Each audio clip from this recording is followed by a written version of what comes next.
નોટબંધીથી ભાજપને થયો નફો. નગરપાલિકા અને તાલુકા પંચાયતની પેટા ચૂંટણીમાં કોંગ્રેસના સુપડા સાફ લહેરાયો ભગવો.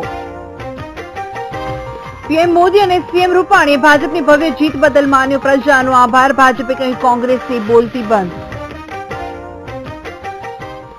ઉદયપુરમાં પાસ કન્વીનરોને હાર્દિકની બેઠક. 1 ડિસેમ્બરે સરકાર સાથે મુલાકાત. હાર્દિકે કહ્યું કોંગ્રેસે પાટીદારોને સાઇડલાઇન કર્યા એટલે મળી હાર. અમરેલીમાં ઉદ્યોગપતિ જેથી ઠેસિયાને જે પીએસઆઈને લાફો મારતો વિડીયો થયો વાયરલ. તપાસ માટે ગયેલી પોલીસને લાફો મારતા મામલો ગરમાયો. સૌની યોજના દ્વારા આજે ડેમ ભરવા માટે ટેન્ડર મંજૂર કરાયું. 2 ડિસેમ્બરે સીએમના હસ્તે થશે ખાતમુહૂર્ત. અને જૂનાગઢના વંથલીમાં લોકો એકમાત્ર બેંકની કડી તાળાબંધી. બેંકમાં નાણાંના અભાવ હોવાથી લોકોને ન મળ્યા રૂપિયા.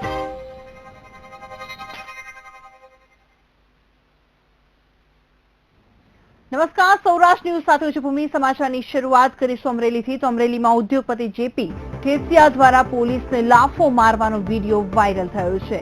જેમાં જેપી ઠેસિયા પીએસઆઈ રામાવતને લાફો મારતા હોય તેવો વિડીયો જોવા મળી રહ્યો છે. ઘટના જાણે એમ છે કે જેપી ઠેસિયાએ એક પ્રાથમિક શાળાના આચાર્યને લાફો માર્યો હતો, જેને ફરિયાદ નોંધાતા પીએસઆઈ રામાવત તપાસ કરવા માટે પહોંચ્યા હતા. જે બાદ રોષે ભરાયેલા ઠેસિયાએ પોલીસને લાફો ઝીકી દીધો હતો. આપ જે દ્રશ્યો જોઈ રહ્યા છો અમરેલીના છે. પીએસઆઈ રામાવતને લાફો મારતો વિડીયો વાયરલ થયો છે. આ વિડીયો વાયરલ થતા ચકચાર મચી જવા પામી છે. ઉદ્યોગપતિ ઠેસિયા દ્વારા લાફો મારતો વિડીયો વાયરલ થયો છે ને પીએસઆઈ રામાવતને લાફો મારતો વિડીયો વાયરલ થયો છે. ને વાયરલ થતાની સાથે જ જે રીતે પોલીસ ઉદ્યોગપતિ ઠેસિયા દ્વારા લાફો મારતો વિડીયો વાયરલ થયો છે ને તેને લઈને ચકચાર મચી જવા પામી છે. ઘટના જાણે એવી છે કે જેપી ઠેસિયાએ એક પ્રાથમિક શાળાના આચાર્યને લાફો માર્યો હતો, જેની ફરિયાદ નોંધાતા પીએસઆઈ રામાવત તપાસ માટે પહોંચ્યા હતા ને ત્યારબાદ રોષે ભરાયેલા ઠેસિયાએ પોલીસને પણ લાફો ઝીકી દીધો હતો.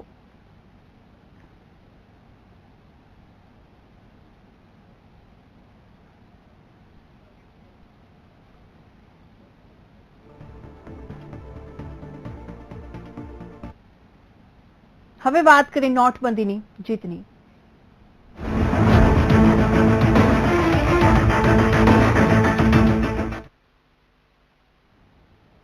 ગોંડલ તાલુકા પંચાયતની ચૂંટણીમાં ભાજપનો ભગવો લહેરાયો છે. કુલ 22 બેઠકોમાંથી 18 બેઠકો પર ભાજપને જંગી બહુમતી પ્રાપ્ત થઈ છે, જ્યારે 4 બેઠક પર કોંગ્રેસના ઉમેદવારો વિજય પ્રાપ્ત કર્યો છે. કાર્યકરોએ રસ્તા પર આવીને ખુશી વ્યક્ત કરી હતી. તો બીજી તરફ આપ જોઈ શકો છો કે ભાજપને નોટબંધી નડી હોય તેવું લાગતું નથી. ભાજપના કાર્યકરોએ હાથમાં રૂપિયા 50, 20 અને 10ની નોટ લઈને ઉડાવી હતી અને જીતનો જશ્ન મનાવ્યો હતો.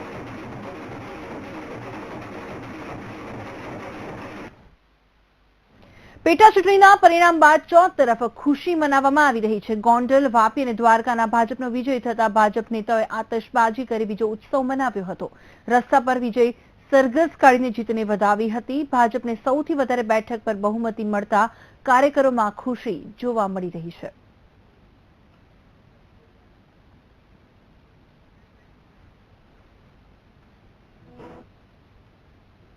સ્થાનિક સ્વરાજ્યની ચૂંટણીમાં ભાજપનો કેસરીયો લહેરાયો છે. ત્યારે પરિણામ બાદ પ્રદેશ અધ્યક્ષ જીતુ વાઘાણીએ કહ્યું છે કે જનતાએ કોંગ્રેસની બોલતી બંધ કરી દીધી છે. તો બીજી તરફ કોંગ્રેસ પ્રવક્તા મનીષ દોશીએ આ નિવેદન પર ભાજપ પર પ્રહાર કરતા કહ્યું છે ભાજપની આ લોકતાંત્રિક ભાષા નથી. લગભગ તમામ ઝોનમાં, તમામ જિલ્લાઓમાં આ સ્થાનિક સ્વરાજ્યની ચૂંટણીઓ એ યોજાય છે. ચૂંટાયેલા સૌ જનપ્રતિનિધિઓ ભારતીય જનતા પાર્ટીના હું અભિનંદન આપું છું. ટીમ, જિલ્લા ભાજપ, મંડળ ભાજપના સૌ અધિકારી, પદાધિકારીઓ, કાર્યકર્તાઓને અભિનંદન આપું છું. અને જે પ્રકારે કોંગ્રેસ છેલ્લા ઘણા સમયથી અપ્રચાર કરતા હતા, એ અપ્રચારનો ભાંડો એ જનતાએ ખોલી નાખ્યો છે.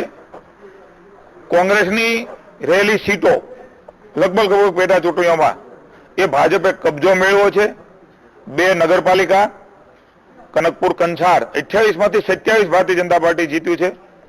44 માંથી 42 એ વાપી નગરપાલિકા જીત્યા છે અને 18 એ ગોંડલ તાલુકા પંચાયત, 22 માંથી 18 એ ગોંડલ જીત્યું છે. આ લોકતાંત્રિક ભાષા નથી. આ પ્રકારની ભાષાનો ઉપયોગ ન થઈ શકાય. અહમ અને મદમાં પરિણામો થોડાક આવ્યા, તેમાં નગરપાલિકાને મોટી રીતે રજૂ કરવામાં આવી રહ્યા છે માધ્યમ દ્વારા, પણ એ બંને નગરપાલિકા ભારતીય જનતા પાર્ટી પાસે જ હતી. વાપીમાં ચૂંટણી દરમિયાન કોંગ્રેસ પક્ષના ઉમેદવાર ઉપર હુમલા કરવા, ગોંડલની અંદર ધાક ધમકીથી ફોર્મ પાછા ખેંચાવવા અને આ બધી વાતો તમામ મીડિયામાં પ્રસિદ્ધ થઈ ચૂકી છે. તેમ છતાં જે પરિણામ આવ્યા તેને કોંગ્રેસ પક્ષ નિશ્ચિતપણે એમાં ચિંતન કરશે. તોખા નગરપાલિકામાં પેટા ચૂંટણીમાં બીજેપી ઉમેદવાર વિજયી બન્યા છે. નગરપાલિકા વોર્ડ નંબર 3 બેઠકમાં ભાજપનો વિજય થયો છે. આ પરિણામમાં 36 બેઠકોમાંથી 21 ભાજપને ફાળે ગઈ છે, જ્યારે 15 કોંગ્રેસને મળી છે. ઉલ્લેખનીય છે કે નગરપાલિકાની ગત ચૂંટણીમાં વોર્ડનો 3 પર રોહિત સિંઘવા કોંગ્રેસના ઉમેદવારનો વિજય થયો હતો અને ત્યારબાદ ટૂંકા દિવસોમાં કોંગ્રેસ ઉમેદવાર રોહિત સિંઘવાએ રાજીનામું આપી દેતા બેઠક ખાલી પડી હતી અને ત્યારબાદ બેઠક ભાજપે કોંગ્રેસ પાસેથી આંચકી લેતા 286 માટેની વિજય નોંધાવ્યો હતો. ભારતીય જનતા પાર્ટીના કાંતિભાઈ માવજીભાઈ ચાવડા કે જેમને 892 મત મળેલ છે, એમને વિજેતા જાહેર કરવામાં આવેલ છે. 2 કેન્ડિડેટ હતા, કોંગ્રેસ પાર્ટીના અને ભારતીય જનતા પાર્ટીના. એમાંથી ભારતીય જનતા પાર્ટીના ઉમેદવારને વધારે મતો મળતા એમને ચૂંટાયેલા જાહેર કરવામાં આવે છે. કુલ 1520 નું મતદાન થયેલું હતું, એમાંથી 22 નોટા ને મત મળેલા હતા. 606 કોંગ્રેસના ઉમેદવાર કમલેશભાઈ રોસિયાને મળેલા હતા અને કાંતિભાઈ માવજીભાઈ ચાવડા જે ભાજપના ઉમેદવાર હતા એમને 892 મત મળેલા. પંચાયત અને નગરપાલિકાની ચૂંટણીમાં ભાજપને મળેલા જ્વલંત વિજયના પગલે મુખ્યમંત્રી શું પ્રતિક્રિયા આપી છે, આવો આપણને સાંભળીએ. પેટા ચૂંટણીમાં ભાજપનો જલવંત વિજય થયો છે. 125 માંથી 109 બેઠકો મળી છે. રાજ્યના મુખ્યમંત્રી વિજયભાઈ રૂપાણી આપણી સાથે છે. વિજયભાઈ, સૌથી પહેલા આ જે જલવંત વિજય છે એનું આપ કોને શ્રેય આપશો? આ સંપૂર્ણ શ્રેય કેન્દ્રની ભાજપની સરકાર નરેન્દ્રભાઈ મોદીએ લીધેલા પગલાંને છે. જે 2 પગલાં મહત્વના, એક તો ઉરીની ઘટના પછી સર્જિકલ સ્ટ્રાઇક્સ અને ત્યાર પછી કાળા ધનનો સફાયો કરવા માટેના નોટબંધીના પગલાં, લોકોએ એને જન સમર્થન આપ્યું છે. ચૂંટણીમાં કોંગ્રેસનો સફાયો થયો છે. એટલે હું માનું છું કે આ નરેન્દ્રભાઈને સંપૂર્ણ શ્રેય છે.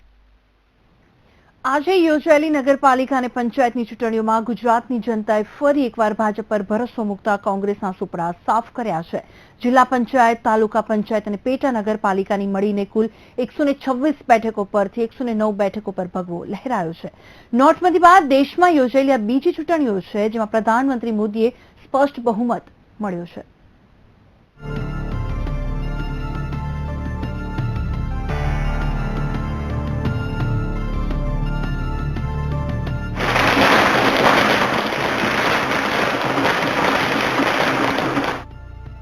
બે 2017ની વિધાનસભા ચૂંટણી પૂર્વે ભાજપ માટે ફરી એકવાર પોરસાવાનો પ્રસંગ આવ્યો છે.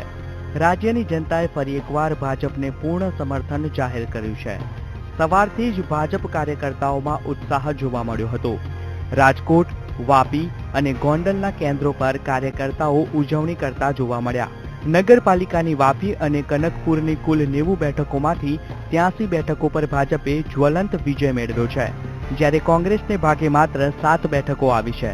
બેઠકોની ગણતરી પર એક નજર કરીએ તો વાપી નગરપાલિકાની કુલ 44 બેઠકો પરથી 41 બેઠકો ભાજપે કબજે કરી છે, જ્યારે કોંગ્રેસને ભાગે માત્ર 3 બેઠક આવી છે. તો કનકપુરની કુલ 28 બેઠકોમાંથી કોંગ્રેસના સુપડા સાફ કરતા 27 પર ભાજપ અને માત્ર 1 પર કોંગ્રેસનો વિજય થયો છે. આ તરફ પેટા નગરપાલિકાની કુલ 18 બેઠકોમાંથી 15 પર ભાજપ અને 3 બેઠકો પર કોંગ્રેસનો વિજય થયો છે. તો આ તરફ ગોંડલમાં પણ ભાજપ કાર્યકર્તાઓ જોશમાં આવી ગયા હતા. અહીં કાર્યકર્તાઓએ નોટો ઉડાવીને વિજયનાદ કર્યો હતો. ગોંડલ તાલુકા પંચાયતની 22 બેઠકો પર પણ મતગણતરી પ્રક્રિયા હાથ ધરાઈ હતી, જેમાં 78 ગામોની બેઠકો સમાવિષ્ટ હતી. કુલ 55,000 જેટલા મતદારોએ ભાજપના સમર્થનમાં ચુકાદો આપ્યો હતો. તાલુકા પંચાયતની ચૂંટણીના પરિણામો પણ ભાજપના સમર્થનમાં આવ્યા, જેમાં ગોંડલ તાલુકા પંચાયત 22 બેઠકો પર પેટા ચૂંટણી યોજાઈ હતી, જેના પરિણામો પર નજર કરીએ તો કુલ 22 માંથી 18 બેઠકો ભાજપના પક્ષે અને 4 કોંગ્રેસના ભાગે આવી હતી. આ તરફ જિલ્લા પંચાયત પેટા ચૂંટણીમાં કુલ 5 માંથી 3 ભાજપના પક્ષે અને 2 કોંગ્રેસના ભાગે આવી હતી. આમ કુલ 36 બેઠકોમાંથી 20 ભાજપના પક્ષે અને 10 કોંગ્રેસના ભાગે આવી હતી. ચૂંટણીના કુલ પરિણામો પર નજર કરીએ તો નગરપાલિકાની કુલ 90 બેઠક માટેની મતગણતરીના પરિણામોમાં 83 બેઠકો પર ભાજપનો વિજય થયો છે, જ્યારે 7 બેઠકો પર કોંગ્રેસનો વિજય થયો હતો. આ તરફ જિલ્લા પંચાયત અને તાલુકા પંચાયતની કુલ 36 બેઠકોમાંથી 26 પર ભાજપનો અને 10 પર કોંગ્રેસનો વિજય થયો હતો. અત્યાર સુધી જાહેર થયેલા પરિણામોમાં કુલ 126 માંથી 109 પર ભાજપ અને 17 પર કોંગ્રેસનો વિજય થયો છે. ત્યારે નગરપાલિકા અને પંચાયતની આ ચૂંટણીના પરિણામો નોટબંધીના સરકારના નિર્ણયનો વિરોધ કરી તેનો લાભ ખાંટવાનો પ્રયાસ કરતી કોંગ્રેસના ગાલ પર તમાચા સમાન છે. નોટબંધી મામલે દેશભરમાં હોબાળો કરનારી કોંગ્રેસ આ પરિણામો બાદ રાજ્યમાં ફરી હાંસિયામાં આવી ગઈ છે. સરકારના આકરા નિર્ણયોને પણ જનતા વધાવતા ભાજપના પક્ષે ચુકાદો આપ્યો છે. ત્યારે ચૂંટણીના આ પરિણામોએ કોંગ્રેસના નવસર્જન કેમ્પેનની હવા કાઢી નાખી હોય એવું લાગે છે. Bureau report, VTV news, Ahmedabad. વિરોધ પક્ષના નેતા શંકરસિંહ વાઘેલાએ યોજેલ પત્રકાર પરિષદમાં કાળા નાણાં અને નોટબંધી મુદ્દે કેન્દ્રની ભાજપ સરકારને આડે હાથે લીધી હતી. ધરીને જે જૂઠ આચર્યું એના બચાવમાં અત્યાર સુધી 23 જૂઠ્ઠા બોલવા પડ્યા છે. દિલ્હીની ભાજપ સરકારે 23 નિર્ણયો બદલવા પડ્યા છે. 23 વખતે જૂઠ્ઠું બોલવું પડ્યું છે. ગામડાઓમાં આજે પણ કોઓપરેટિવના માધ્યમથી અને એપીએમસી માર્કેટના માધ્યમથી લગભગ રોકડ વ્યવહાર આ ગામડાના ખેડૂતો, ગામડાના વેપારીઓએ કાળા નાણાંવાળા ન હોય, તમે એમને દંડ આપી રહ્યા છો. તમે આ આખી ખેતી અને આ વેપારને બહુ ડાઉન કરી રહ્યા છો. અર્થતંત્ર બહુ ઝડપથી ડાઉન થતું જાય છે. રૂપિયો અવમૂલ્યન, તમારી ઉંમર કરતા રૂપિયો આગળ વધી રહ્યો છે. રાજ્યમાં યોજાયેલી સ્થાનિક સ્વરાજ્યની ચૂંટણીમાં ભાજપનો ભગવો લહેરાતા ભાજપમાં ખુશીનો માહોલ જોવા મળી રહ્યો છે. રાજ્ય ચૂંટણી આયોગ દ્વારા શાંતિપૂર્ણ મતગણતરી પૂરી થયા બાદ તમામ બેઠકોના પરિણામોની સત્તાવાર જાહેરાત કરી હતી. મતગણતરી શાંતિપૂર્ણ રીતે સંપન્ન થઈ છે. જે પરિણામો છે એમાં વાપી નગરપાલિકામાં 11 વોર્ડમાં ચૂંટણી થઈ, જેના 44 બેઠકો હતી. એમાં 41 બીજેપીને ગઈ છે અને 3 કોંગ્રેસને ગઈ છે. એ જ રીતે સુરત જિલ્લાની કનકપુર કંસાળમાં 7 વોર્ડ હતા. એમાં 28 બેઠકોમાંથી 27 બીજેપીને ગઈ છે અને 1 કોંગ્રેસને ગઈ છે. બોટાદમાં ગઢડા ભાજપ શાસિત નગરપાલિકામાં ભાજપનો જૂથવાદ સપાટી પર આવ્યો છે, જેમાં કોળી સમાજને વારંવાર થતા અન્યાયના પગલે વોર્ડ નંબર 1ના ભાજપના કોળી સમાજના મહિલા સભ્યએ રાજીનામું આપ્યું છે. કોળી સમાજ દ્વારા શહેર, જિલ્લા, પ્રદેશમાં સ્થાન આપવાની માંગ કરવામાં આવી હતી, પરંતુ તેમની માંગ ન સંતોષાતા આખરે વોર્ડ નંબર 1ના મહિલા સભ્ય વર્ષાબહેન ચૌહાણે રાજીનામું આપ્યું છે. મારું નામ વર્ષાબેન ચૌહાણ છે. જનભાઈ 3 મહિનાથી મહેનત કરી છે, છતાંય અમને મળતું નથી. કોળી સમાજને ન્યાય નથી મળે, એ કારણે અમે રાજીનામું દીધું. કોળી સમાજની એક ભાજપ પાર્ટી પાસે એક માંગ હતી કે ભાઈ છેલ્લું હવા વર્ષ અમને પ્રમુખ બનાવે. અમે સતત જિલ્લામાં, તાલુકામાં અને અન્ય સ્થળોએ ધોમ રજૂઆત કરેલ છે, છતાંય એનું કોઈ પરિણામ આવેલ નથી. એટલે આજે 1 નંબર વોર્ડના વર્ષાબેન એમને રાજીનામું નગરપાલિકામાં ધરી દીધેલ છે. અને સમાચાર પર નજર કરીશું. બ્રેક બાદ આગળ વાત કરીએ 500 અને 1000ની ચલણી નોટ બંધ થતા લોકો મુશ્કેલીમાં મુકાઈ ગયા છે. ત્યારે જૂનાગઢના વંથલી તાલુકામાં એકમાત્ર એક બેંક ઓફ બરોડાની શાખા આવેલી છે, પરંતુ આ બેંકમાં છેલ્લા 5-6 દિવસથી નાણાંનો અભાવ છે, જેને લઈને સ્થાનિકોમાં ભારે રોષ છવાઈ ગયો છે. કારણ કે આ બેંકનો લાભ આસપાસના 5 થી 6 ગામના લોકો મેળવી રહ્યા છે. ત્યારે લોકોને છેલ્લા કેટલા દિવસથી પૈસા ન મળતા બેંક શાખાના મુખ્ય ગેટને તાળાબંધી કરીને વિરોધ કર્યો હતો અને બેંક વિરોધી સૂત્રોચ્ચાર પણ કરવામાં આવ્યા હતા. 15 દિવસથી અમે દરેક ખેડૂત મિત્રો એટલે હેરાન થાય છે. જેથી અમે બધા એવો સંપર્ક કર્યો છે કે કાલથી અમને સરકારમાં, ટીવીમાં અને મીડિયામાં જાહેર સૂચન આપે છે કે આજથી તમે 25,000 રૂપિયા તમે ઉપાડી શકશો. અમારે 25,000 તો નહીં, પણ અમને 10,000 રૂપિયા અમને અહીંથી ન મળે કાલથી. એના માટે અમે બેંકને અત્યારે તાળાબંધી કરી અને જાહેર આંદોલન અમે અત્યારે શરૂ કરીએ છીએ કે અને ત્યાં સુધી જ્યાં સુધી અમારે 10,000 રૂપિયા અમને ન મળે ત્યાં સુધી કાલથી અમે બેંકને ખોલવા દેવામાં આવશે નહીં. अभी कुछ एक दिनों से 4-5 दिनों से हमारे पास कुछ भी कैश नहीं है। जो भी आ रहे हैं उसको इक्वली हम लोग डिवाइड करने की कोशिश कर रहे हैं, ज्यादा से ज्यादा लोगों को सेटिस्फाई करने की कोशिश कर रहे हैं, क्योंकि अभी हमारे पास कुछ कैश अवेलेबल नहीं है। રાજ્ય સરકારના આમંત્રણ બાદ ચર્ચા માટે નવી પાસની ટીમની રચના કરવામાં આવી છે. પાસના 11 સભ્યોના નામ આ માટે જાહેર કરવામાં આવ્યા છે, જેમાં કિરીટ પટેલ, લલિત પટેલ, મનોજ પનારા, કેતન પટેલ, દિનેશ ભાંભણિયા, દિનેશ, જ્યારે વરુણ પટેલ, ઉદય પટેલ, અલ્પેશ પટેલ, અનિલ પટેલ અને રવિ પટેલના નામની જાહેરાત કરવામાં આવી છે. આ 11 સભ્યો રાજ્ય સરકાર સાથે ચર્ચા વિચારણા કરશે અને 1 ડિસેમ્બરે ગાંધીનગરમાં રાજ્ય સરકાર અને પાસના સભ્યો વચ્ચે ચર્ચા યોજાશે. પાટીદાર અનામત આંદોલનનો ઉકેલ કઈ રીતે લાવવો તે અંગે પાસના સભ્યોને રાજ્ય સરકાર વચ્ચે મંત્રણા થશે. મહત્વનું છે કે થોડા દિવસ પહેલા રાજ્ય સરકાર વતી નાયબ મુખ્યમંત્રી નીતિન પટેલે પાટીદારોના આંદોલનનો ઉકેલ લાવવા માટે પાસના સભ્યોને આમંત્રણ આપ્યું હતું. ત્યારબાદ પાસ દ્વારા આ મુદ્દે ચર્ચા કરવા માટે રાજસ્થાનના ઉદયપુરમાં બેઠક મળી, જ્યાં મંત્રણા માટે સભ્યોના નામ નક્કી કરવામાં આવ્યા છે. 11 વ્યક્તિઓ પસંદ કરવામાં આવ્યા છે કે જે રાજ્ય સરકાર સાથે આગામી જે ચર્ચા છે તેને આખરી ઓપ આપશે. હાર્દિક, ખાસ કરીને 11 લોકોની જે પસંદગી કરવામાં આવી તેમનો ક્રાઇટેરિયા શું રાખવામાં આવ્યો છે કે જો સરકાર સાથે ચર્ચામાં બેસશે? ક્રાઇટેરિયા તો પ્રથમ કે જે 4 મુદ્દા છે એનાથી વિશેષ કોઈ મુદ્દા પર ચર્ચા કરવામાં ના આવે. તમામ ઝોન કન્વીનરોને પોતાની જવાબદારી સોંપવામાં આવી હતી કે તમારા વિસ્તારમાંથી તમે 1 કે 2 નામ આપો અને સર્વાનુમતે લોકોએ નામ આપ્યા છે, જેથી કોઈ એવી ચર્ચાના ભાગરૂપમાં એવી ચર્ચા ના કરે કે અમને કીધા વગર આ લોકો મળી આવ્યા કે સમાજ સાથે કોઈ ફિક્સિંગ કરી નાખ્યું. કેમ કે સમાજના હિત માટે સમાજના વિશ્વાસ ઉપર એ લોકોએ સમાજે અમને જે ચૂન્યા છે, સમાજે અમારા પર જે વિશ્વાસ મૂકી છે, વિશ્વાસઘાત રૂપે આગળ ન વધે તો એ મુદ્દે અમે સરકાર સાથે ચર્ચા કરીશું. પ્રથમ મુદ્દો છે અનામત સમાજને મળવું જોઈએ. બીજો મુદ્દો છે પાટીદાર આયોગનું યોગ્ય નિરાકરણ સાથે એનું ગઠન થવું જોઈએ. ત્રીજો મુદ્દો છે જે પાટીદાર પર જે અત્યાચાર કર્યો જે પોલીસ લોકોએ એને સસ્પેન્ડ કરવા જોઈએ, ચાહે રાજીવ રંજન ભગત હોય કે કોઈ બી માણસ હોય. અને ચોથો મુદ્દો છે કે પાટીદાર સમાજના યુવાનો સહિત છે એમને આર્થિક સહાય અને સરકારી સહાય મળવી જોઈએ. બસ એનાથી વિશિષ્ટ કઈ નથી. આ 4 મુદ્દા ઉપર સરકાર સાથે ચર્ચા કરીશું અને આ 4 મુદ્દા ઉપર યોગ્ય નિરાકરણ લાવવાનો પ્રયાસ કરીશું. એનાથી વિશેષ કઈ નહીં કરીએ.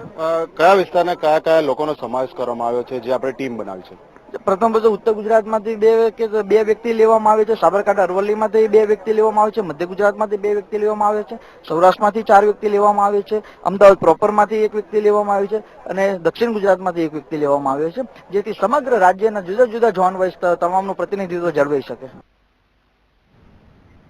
અમરેલીના કુંકાવાવ તાલુકાના ઈશ્વરિયા ગામે આંગણવાડી કેન્દ્ર પર ગ્રામજનો દ્વારા હલ્લાબોલ કરવામાં આવ્યો છે. આંગણવાડી દ્વારા બાળકોને ખરાબ લોટનું ભોજન આપવામાં આવતું હોવાથી ગ્રામજનો ગુસ્સે ભરાયા હતા.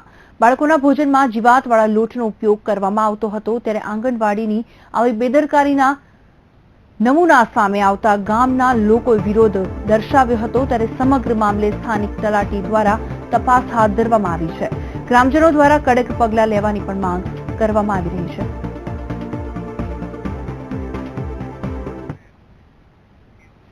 સૌરાષ્ટ્ર માટે મહત્વાકાંક્ષી એવી સૌની યોજના દ્વારા રાજકોટનો આજી ડેમ ભરવામાં આવશે અને આજી ડેમ ભરવા માટે ટેન્ડર મંજૂર કરવામાં આવ્યું છે.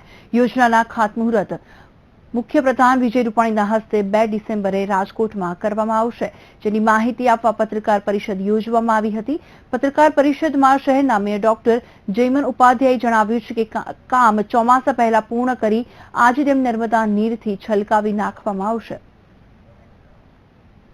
સરકારશ્રીએ ખાસ સૌની યોજનાનો લાભ રાજકોટની જનતાને મળે એ આશયથી જે લિંક 3માં આવતું હોવા છતાં અને એનો વારો કદાચ દૂર આવતો હોવા છતાં તાત્કાલિક એનું ખાતમુહૂર્ત થાય એનું આયોજન કર્યું છે. તો 2 તારીખે સવારે આજી ડેમ ચોકડી પાસે જ્યાં રવિવારી ભરાય છે ત્યાં પેટ્રોલ પંપની સામે સૌની યોજનાનું ખાતમુહૂર્ત માનનીય મુખ્યમંત્રી શ્રી વિજયભાઈ રૂપાણીના હાથે રાખ્યું છે. રાજકોટ દ્વારા મેગા ડિમોલેશન હાથ ધરાયું છે. શહેરના ટાઉન પ્લાનિંગ શાખા દ્વારા રૈયાધાર વિસ્તારમાં ડિમોલેશન હાથ ધરવામાં આવ્યું હતું. મનપાએ કરેલા ડિમોલેશનમાં 90 જેટલા મકાનો પર બુલડોઝર ફેરવી ગેરકાયદેસર રીતે બાંધેલા બાંધકામો દૂર કરવામાં આવ્યા હતા. રિંગ રોડ 1 થી રિંગ રોડ 2 સુધીનો રસ્તો ડિમોલેશનમાં ખુલ્લો મૂકવામાં આવ્યો છે. આ કામ દરમિયાન કોઈ અનિચ્છનીય ઘટના ન બને તે માટે વિજિલન્સ પોલીસ સાથે રાખી મેગા ઓપરેશન હાથ ધરવામાં આવ્યું હતું. ત્યારે સ્થાનિકો અને મનપાના સ્ટાફ વચ્ચે બોલાચાલી થઈ હતી, પરંતુ થોડીક વાર બાદ મામલો થારે પડ્યો હતો અને મકાન ધારકોને વૈકલ્પિક જગ્યા ફાળવવામાં આવી હતી. આ તમામ અસરગ્રસ્તોને ફેબ્રુઆરીમાં નોટિસ આપવામાં આવેલ તેમજ એપ્રિલ મહિનામાં હિયરિંગ કરી અને તત્કાલીન કમિશનરશ્રીએ સાંભળેલ પણ ખરા. ત્યારબાદ રાજકોટ મહાનગરપાલિકા દ્વારા સ્ટેન્ડિંગ કમિટી તથા સામાન્ય સભામાં વૈકલ્પિક જમીન આપવા માટે ઠરાવ પણ કરવામાં આવેલ છે. તમામ અસરગ્રસ્તોને કે જે 10 ચોરસ મીટરથી વધારે કપાત થાય છે તેઓને જમીન સામે જમીન આપવામાં આવશે, તેમજ 10 ચોરસ મીટરથી ઓછું કપાત થાય છે તેને સરકારી ભાવે રોકડ સહાય ચૂકવવામાં આવશે. અને સમાચાર પર નજર કરીશું બ્રેક બાદ.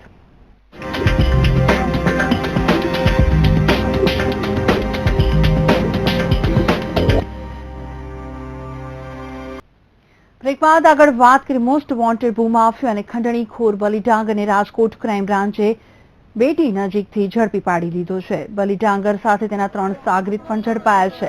ડાંગરને કોર્ટમાં રજૂ કરાતા કોર્ટે તેના 7 દિવસના રિમાન્ડ મંજૂર કરાયા છે. પોલીસે બલી ડાંગર અને તેના સાગરીત પાસેથી 2 હથિયાર, કાર્ટીઝ, કેમેરો અને રોકડ રકમ પણ જપ્ત કરી છે. આરોપીને ગઈકાલે એરેસ્ટ કરવામાં આવેલો હતો.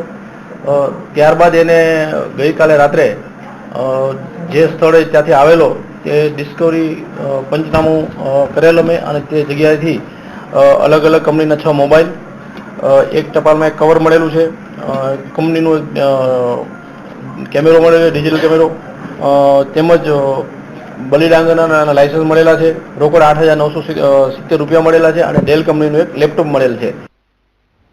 500 અને 1000ની જૂની નોટો બંધ થતા પ્રવાસન વિભાગ પર મોટી અસર જોવા મળી રહી છે, કારણ કે કચ્છમાં હાલ રણોત્સવ ચાલી રહ્યો છે, પરંતુ નોટબંધીના કારણે રણોત્સવ હાલ સુમસામ ભાસી રહ્યો છે અને પ્રવાસીઓની સંખ્યામાં નોંધપાત્ર ઘટાડો જોવા મળી રહ્યો છે.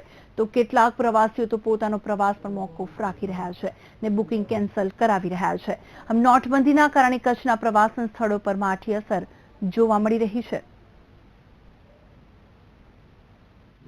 પ્રવાસનની અંદર સામાન્ય રીતે વાપરવા પૈસા, વધારાના પૈસા હોય તો આપણે વધારે વાપરતા હોઈએ છીએ પ્રવાસ માટે, પણ હવે અત્યારે જે પરિસ્થિતિ છે કે એની પાસે છૂટા નથી, અથવા હોય છે જે એની પાસે પૈસા લઈ આવે છે.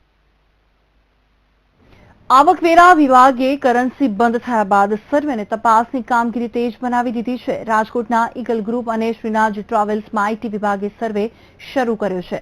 આથી મોટા પ્રમાણમાં બેનામી વ્યવહારો બહાર આવે તેવી સંભાવના વ્યક્ત કરવામાં આવી રહી છે. ઈગલ ટ્રાવેલ્સ મોટી ટાંકી ચોક અને શ્રીનાથ ટ્રાવેલ્સ કેકેવી હોલ પાસે અમદાવાદ આવકવેરા વિભાગની ઇન્વેસ્ટિગેશન વિંગે સર્વે શરૂ કર્યો છે.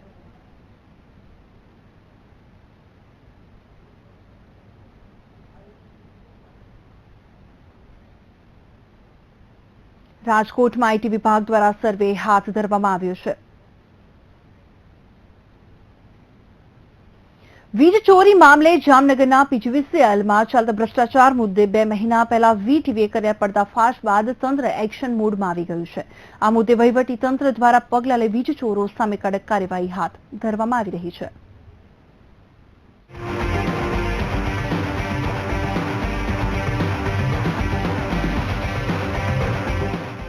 વીજ પુરવઠા મુદ્દે દેશનું કોઈ પણ રાજ્ય ગુજરાતને પહોંચી વળે એમ નથી, ત્યારે જામનગરમાં વીજ ચોરી મામલે યુપીવાળી થઈ હતી. અહીં વીજ ચોરી કરતા 20થી વધુ કેસોમાં અધિકારીઓની મિલીભગતથી ગ્રાહકોના ચેકિંગ લિસ્ટ સહિતની ફાઇલો જ ગાયબ થઈ ગઈ હતી. આ મુદ્દે અંદાજે 2 મહિના પૂર્વે વીટીવીએ પર્દાફાશ કરતા સ્થાનિક વહીવટી તંત્ર સફાળું બેઠું થયું છે.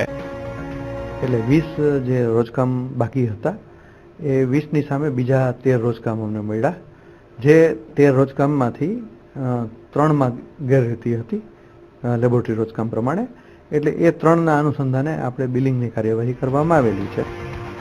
વીટીવી દ્વારા આ મુદ્દે ઘટસ્ફોટ કર્યા બાદ પીજીવીસીએલ દ્વારા લાંબા સમયથી આ કેસોની તપાસ ચાલી રહી હતી, જેને અંતે વીજ ચોરો અને પીજીવીસીએલના અધિકારીઓની મિલીભગતથી મોટું કૌભાંડ ચાલતું હોવાની આશંકાને પગલે તંત્ર દ્વારા કડક પગલાં લેવાની શરૂઆત કરવામાં આવી છે. જૂના કેસ જે છે અને આ જે કેસ પર્ટિક્યુલર જે વાત કરીએ છીએ એ કેસની હજી ચેકિંગ સીટ આપણે મળી શકેલ નથી. હજી મારે નાયબ ઇજનેર સાથે અને કાર્યપાલક ઇજનેર સાથે પણ આ બાબતમાં વાત થઈ છે કે આ બાબતમાં જો ચેકિંગ સીટ ન મળે તો પછી આમ અંતિમ એક આપણા એક કાર્યવાહી તરીકે પોલીસ ફરિયાદ દાખલ કરવી. જામનગરમાં ટોક ઓફ ધી ટાઉન બનેલી આ વીજ ચોરીને ઉજાગર કરવામાં વીટીવીએ મહત્વની ભૂમિકા ભજવી છે. ત્યારે એટલું તો ચોક્કસ છે કે મામલાની તપાસને અંતે તેનો રેલો વીજ કંપનીના જ ઉચ્ચ અધિકારીઓના પગ તળે પહોંચે તેમાં કોઈ નવાઈ નથી. કેમેરામેન અમરીશ ચાંદ્રા સાથે રવિ બુદ્ધદેવ, વીટીવી ન્યૂઝ.